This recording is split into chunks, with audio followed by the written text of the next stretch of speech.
All right, guys, welcome back. Like I said, we had a loaded fight week last week. We just got done talking about Bellator. Now, Wally Wall and I are going to be breaking down last weekend's UFC fight night. Lewis versus Oleinik. What a beautiful fight.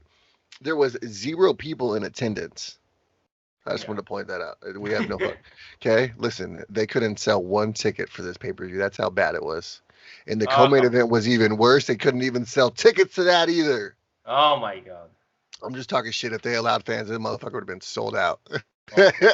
Of Anything course. with the Black man. The Black Beast is hilarious. He left us with yet another soundbite after he made it a beautiful knockout of Alexei Oleinik. Sometimes you just gotta take a shit. Yeah. Sometimes you just have exactly. But I'm telling you, bro, the Black Beast is honestly probably the funniest guy we have in the UFC. Kevin Holland getting pretty close, man. That dude is hilarious as well. Yeah. Beautiful performance up and down the entire card. The fight that started it off for me, Irvin Rivera wins a split decision over Ali Akisi. Very beautiful fight. I thought Irvin Rivera was able to push the pace both or all 3 rounds. I think he won decisively the last 2 rounds. I think they gave the first round to Ali. It was a great fight nonetheless. I would love to see Irvin Rivera continue to climb up that bantamweight rankings. If you remember, in his very first fight against Gigi, it was a featherweight matchup. So this was in his natural weight class at bantamweight, which we've seen him compete at Titan FC for. He's Yeah. really, really a strong bantamweight, and I could see a very, very bright future for him. Unfortunately, there's guys in this bantamweight division like a Sugar Sean O'Malley who are very long, and that's going to be a big problem for him later on. There's some straight killers in this division, but I feel like it was a good performance, but it still was a close fight. I think that he still has a lot of things to prove in this division to really prove that he really belongs with the top guys. Like there's still a lot of No, work. for sure. There's still some meat on that bone, but he's in the right direction in the bantamweight division. Yeah. This next fight, man, Yuslav Zala, man, that kid is so good. He went out there and just completely put on a one-sided performance against Peter Barrett, 54-23 when it went to strikes. Yeah. 3 takedowns, 3 submission, 3 passes. Yusuf Sala just looked amazing, man. The kid is, in my opinion, one of the bright future stars of the featherweight division. Yeah, and it's good, to have one of let's say one of our own North African to represent us.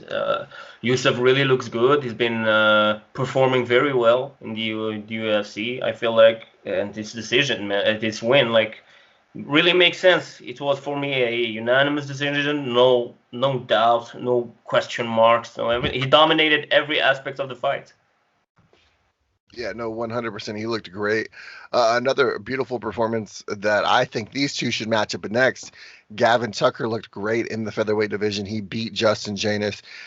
Justin dropped Gavin in the very first round with a clean uppercut. It seemed like Gavin was ducking his head a whole lot, so he was able to make that transition as well to stop doing that after he got hit with that uppercut. But usually when guys get hit with big shots like that, they start to fade. It seemed like it was the complete opposite. Gavin Tucker got dropped on his butt by a clean uppercut by Justin Janus, and he got better. Like he was like he was like firing on all cylinders after that. It seemed like that really woke him up. The takedowns were huge. Once he was able to secure the takedown after the knockdown, it really made him realize in his head that he does have the grappling advantage over Justin, and he was able to show it, man. I think Justin cut a little too much weight. I think he's not used to that weight cut.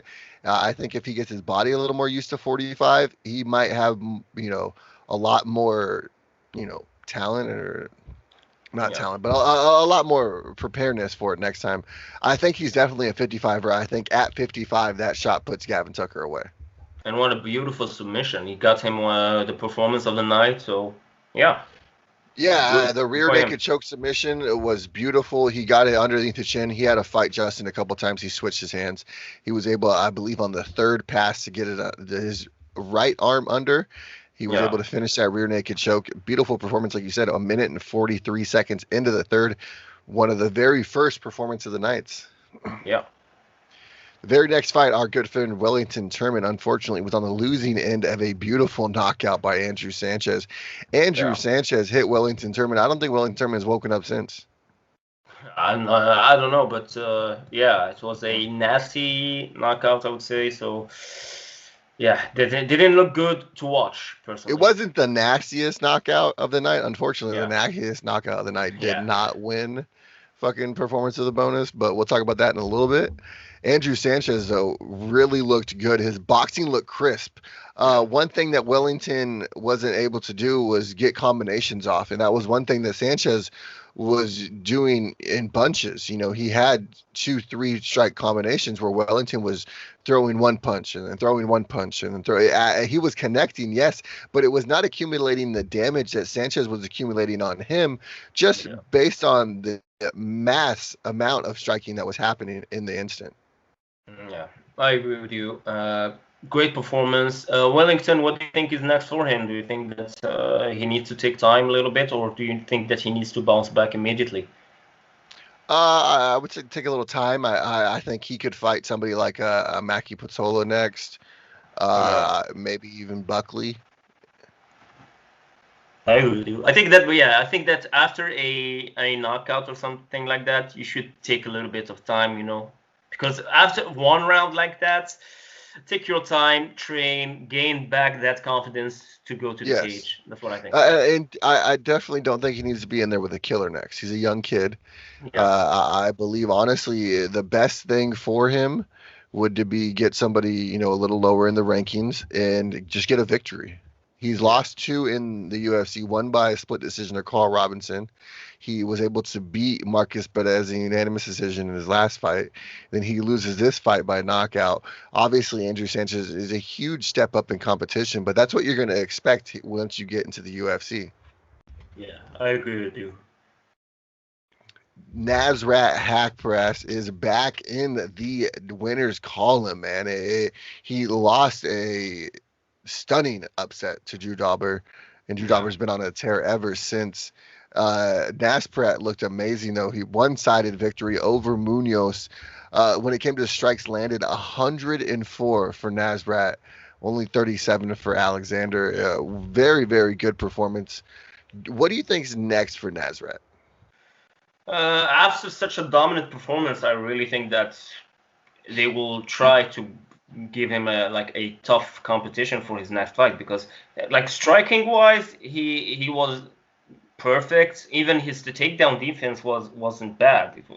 So we saw everything from him in this fight. But I'm not sure. Like, I can't really give you a name right now for what's next for him, because you can't never know what's, like, sometimes but in this case I'm not sure what's next for him. But definitely a tough fight. I think they will not give him like someone who's on losing streak or something like that.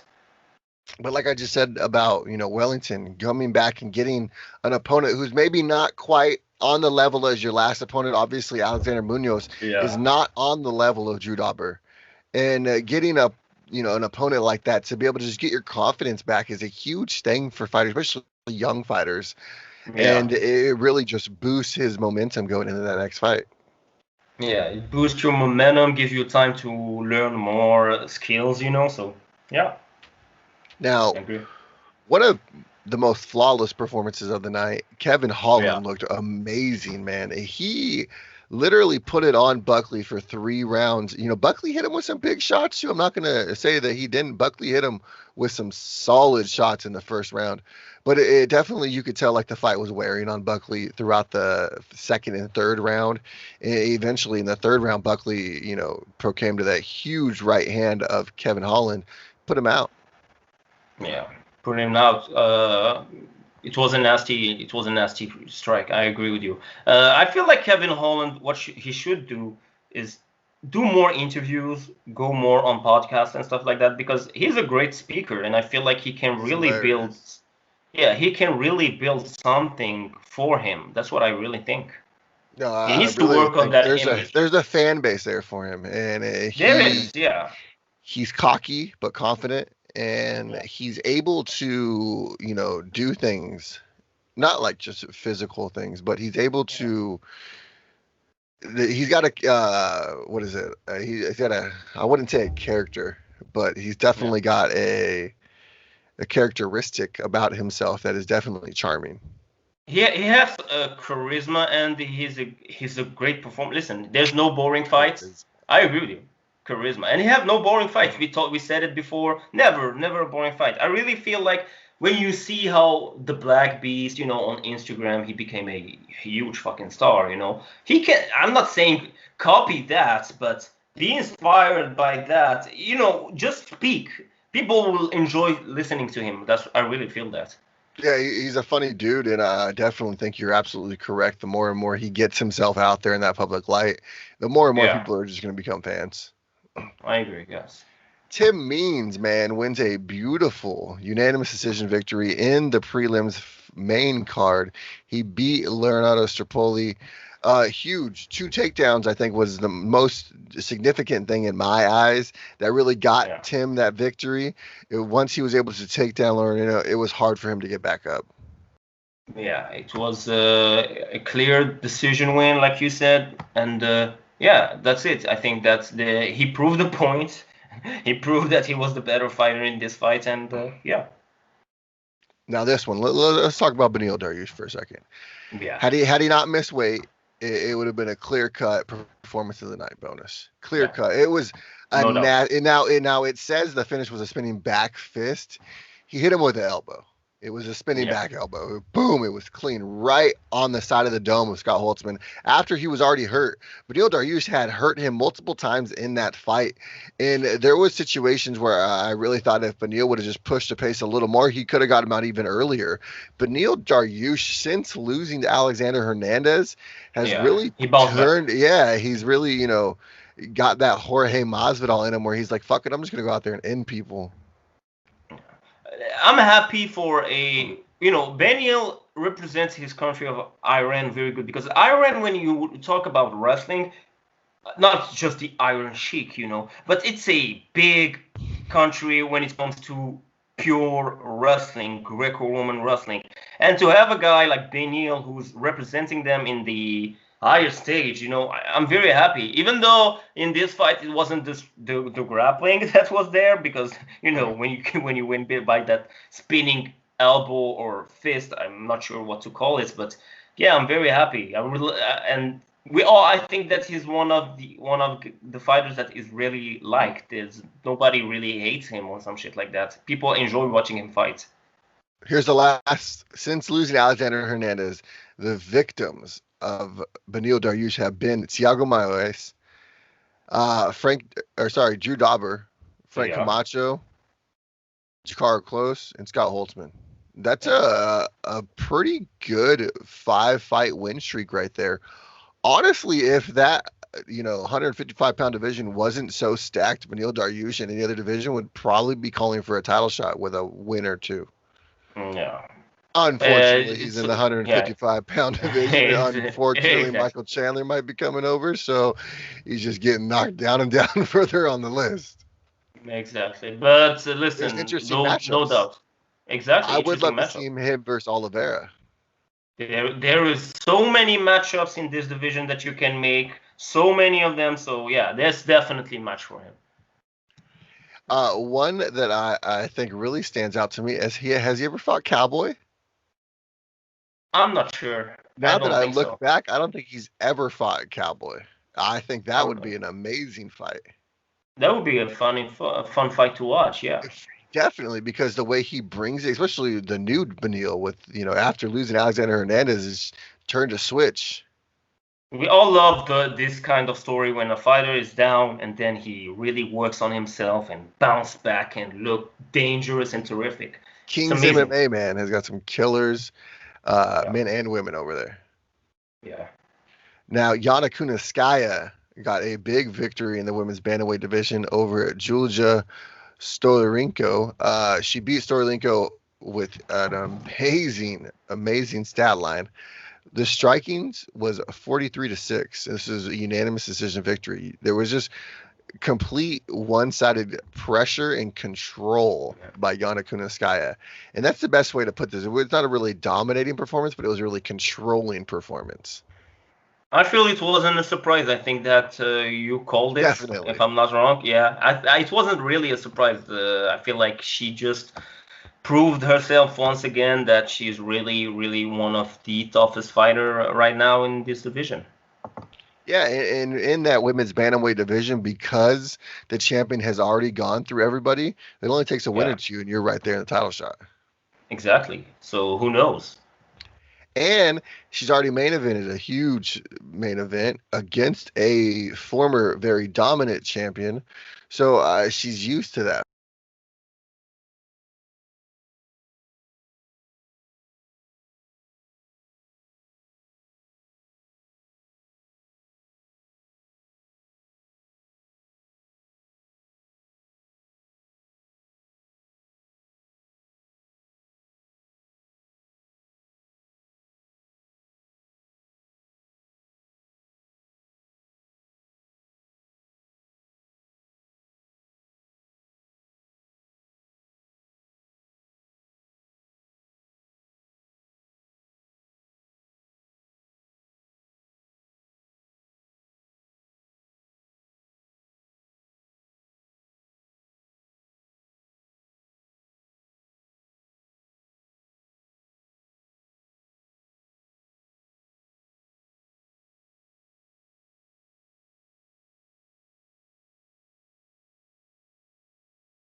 Ranked fighter, a top ranked fighter. I feel like that's what's next for him. I feel like this. Listen, when you get a win like that by in the first round by submission, you definitely make a statement. He got that bonus, for performance of the night, like you said, and yeah, I hope they give him a real tough competition for his next fight. Listen, I don't disagree that he could potentially deserve somebody within the top 15, Yeah, but when you look at that top 15, it's a little stacked. I yeah, think it is. Kevin Holland is the right opponent for him next. Kevin Holland in my head is one of the top ranked fighter. I don't really care about the rankings of the UFC. Right now, the UFC rankings 10 through 15 sit like this. Amari Amakmedov is 11. Brad Tavares is 12. Ian Heinisch is 13. Marvin Vettori is 14. And Antonio Carlos Jr. is 15. So Hmm. both of those guys, Kevin Holland and Darren Stewart, are right outside the top 15. I think those two would be a great matchup. And then obviously you would get somebody like an Ian Heinisch or Marvin Vettori next. Yeah, I agree with you. Marvin Vettori is almost crying for a fight, so I think that he will agree for that. Bro, I'm surprised he's not trying to fight Uriah Hall. That would be, yeah, I agree with you. You know what? Because I'm Uriah surprised. also, yeah, He had the fight with Yoel Romero lined up. Yoel dropped out. I don't know if he's just not ready in time or if he's a little heavy right now, but I'm surprised he didn't try to jump all over that fight with Uriah Hall. Uriah Hall's ranked ninth. Marvin Vettori's 14. It makes obviously sense. isn't the number 5 guy that Uriah Hall was looking for, but everyone else is pretty much busy. At least they will be fighting. They both want to fight, so yeah, just make it. Just bleed, damn it. Yeah, just please. Your boy, Chris Weidman, also My his daddy's boy, boy. Yeah. finally got a victory. He Come on, hasn't. what do you mean? What do you mean by finally? You're talking about a former champion. Show When some was the respect. last time that he won? Hold on, Ah, I'll come wait. on. He won against that fraud in the name of Kelvin Gastelum. He won against him. I never seen someone It was lose like to a year someone and ago. get. Come on. Kelvin Gastelum is the only guy that will get a title fight for losing against White Man. He's the only one who will have that. Okay, so come on. Wasn't Weidman injured after that fight? Come on. How the fuck are you supposed to give a title shot to a guy who's injured?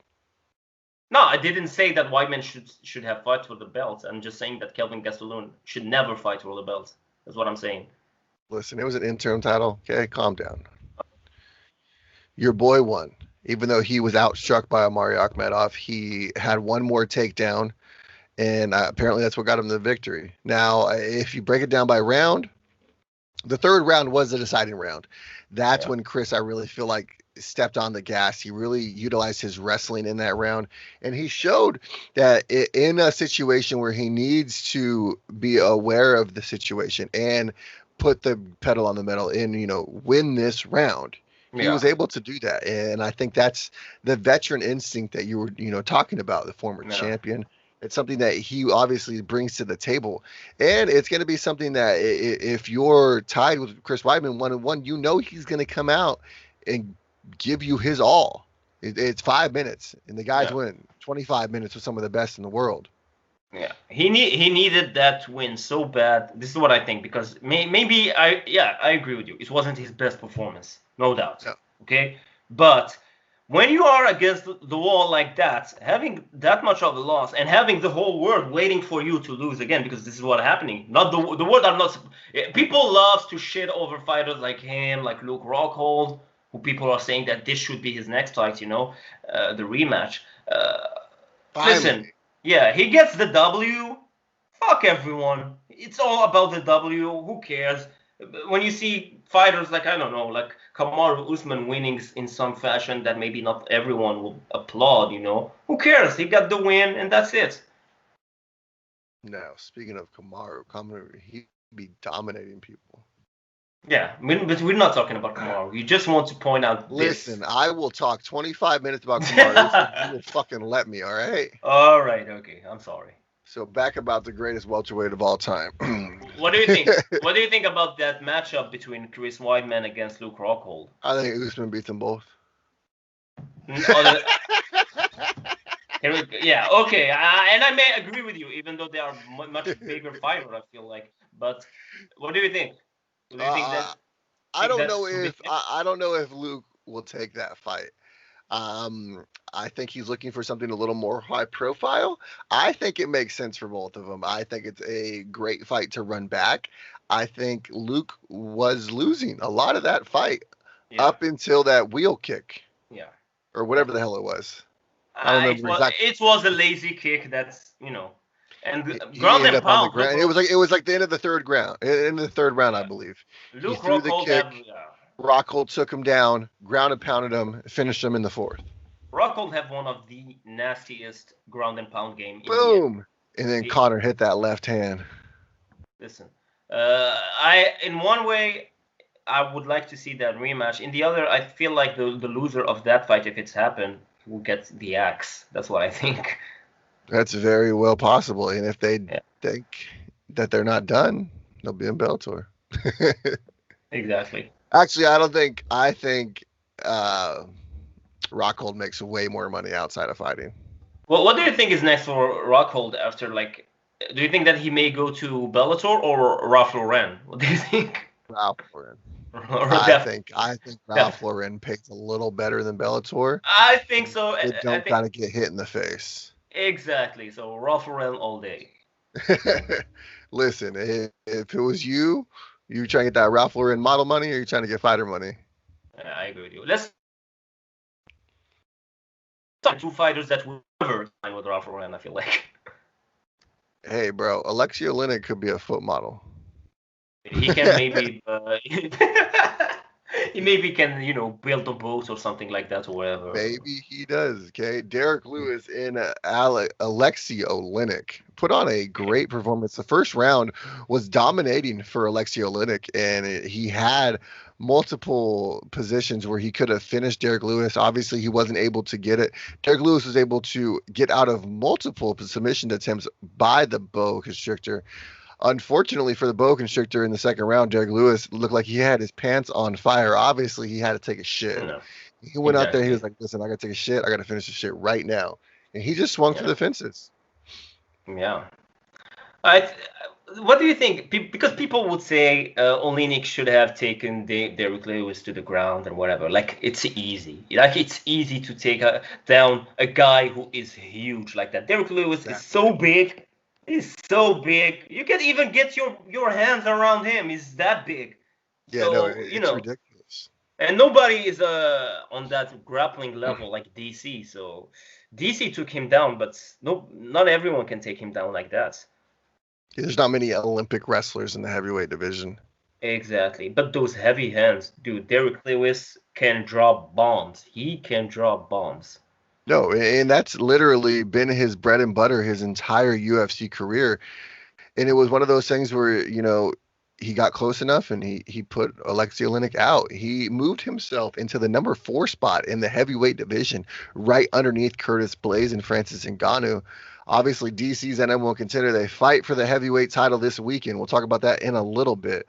What do you think is next for Derek Lewis, though? I feel like, listen, I would love to see him against Curtis Blade. I think that fight is fun. I feel like also it's a big test for Curtis Blade to see if he can handle another heavy hitter, because Derrick Lewis maybe doesn't have the same power as Francis Ngannou, but dude, he can drop bombs just like him. So I feel like it's a good test for both of them to see really if Derrick Lewis is just here because he can knock everybody out, or he's really a true MMA fighter and he can even handle a grappler. Now, Derek made some interesting comments after the fight. He said that he would like to drop to 240 pounds before his next fight so that way he's able to move around a little better and have a little better cardio. That's not bad. That's been an issue for him. Even for his back pain, I think it's better for him to lose some weight. And the most ironic thing and scary thing, if you're a heavyweight, is when Derek Lewis is talking about taking steps like this and really fixing himself and trying to be the best athlete he can, you got to watch out because they don't call him the Black Beast for no reason. Like that boy is a beast. He is a beast. He is a beast, and he's wild. But do you agree with me that next for him should be a fight against Curtis Blade? No, I want to see a Francis Ngannou rematch. Oh, come on. Francis should be I fighting. was at the first fight, okay? Come on. I'm still pissed off about that fucking We fight. are all pissed off, but come on. Francis deserves the winner of DC versus Stipe. There's no question. He destroyed everyone. There's a problem there. Listen, Cain Velasquez came out of the hospital. He brought him back to the hospital. One problem there. What's the problem? There's a very dominant light heavyweight champion with a beef with Stipe Miocic and Daniel Cormier. And that very dominant light heavyweight champion is looking to get paid. The only way you really get paid is if you get that heavyweight money. So it's DC's last fight, okay? So if DC wins, if DC wins, Dana White backs up that Brinks truck, like I said earlier about Michael Chandler, and he fucking shows DC the money. DC will fight Jones at heavyweight, and that'll be DC's last fight. I'm not sure if he's interested. Let's keep the talk about DC for what we are recording next, because it's okay. We'll talk about him next. But listen, Derek Lewis versus Francis Ngannou, I think, in my opinion, is the next fight to make for Derek Lewis. I believe those two have a fun style. There was so much hype behind the first fight. Obviously, it didn't come to fruition, but there wasn't all that hype behind it for no reason. There would be just as much hype if they ran it back, and I honestly would love to see those two actually fight. Do you think that Dana White will run this back? Hell, what do you mean? This fight What do I mean? When Dana White gets fight sells. Come on. There's other fights. He can fight against Curtis Blade. I like the Curtis Blaze matchup. I will give you that. I like the Curtis Blaze matchup. I like the matchup if maybe Jorginho is able to do something against JDS this weekend. I think Jorginho versus Derek Lewis makes sense. There's some matchups there. But if I'm Sean Shelby and I get to choose the opponents, I want to see Derek Lewis versus Francis Ngannou too. That's not bad. It's always fun to watch. And Ngannou, but if I'm Ngannou, I don't have to prove anything fighting against Derek Lewis. I'm next for the title. You're absolutely correct. And if John Jones wants to step up, he needs to fight me first. I'll fight you first. Come on. You know what I mean.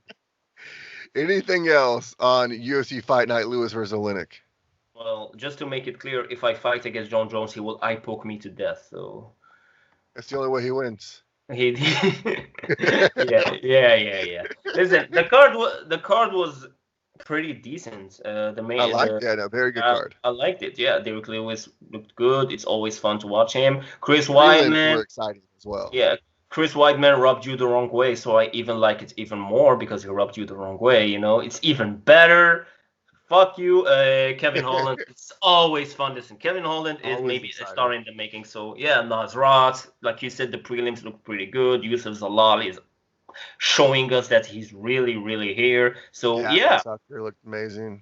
yeah, Yana, strong performance by her. Benil Dariush gave us that type of knockout that you will see on Instagram for like a month. So yeah, it was For good. sure. Yeah, that spinning elbow was beautiful, man. Yeah, beautiful. But yeah, that about wraps it up for Bellator, or what the fuck, for UFC Yeah, Lewis versus Oleinik. Crazy weekend of fights. Can't wait to continue this Saturday though, man. The big one. We're about to talk about it right now. I'm yeah. fucking excited. We've already started talking about it a little bit. We'll get into it next, guys. Stay tuned. We'll be right back, knuckleheads. Peace.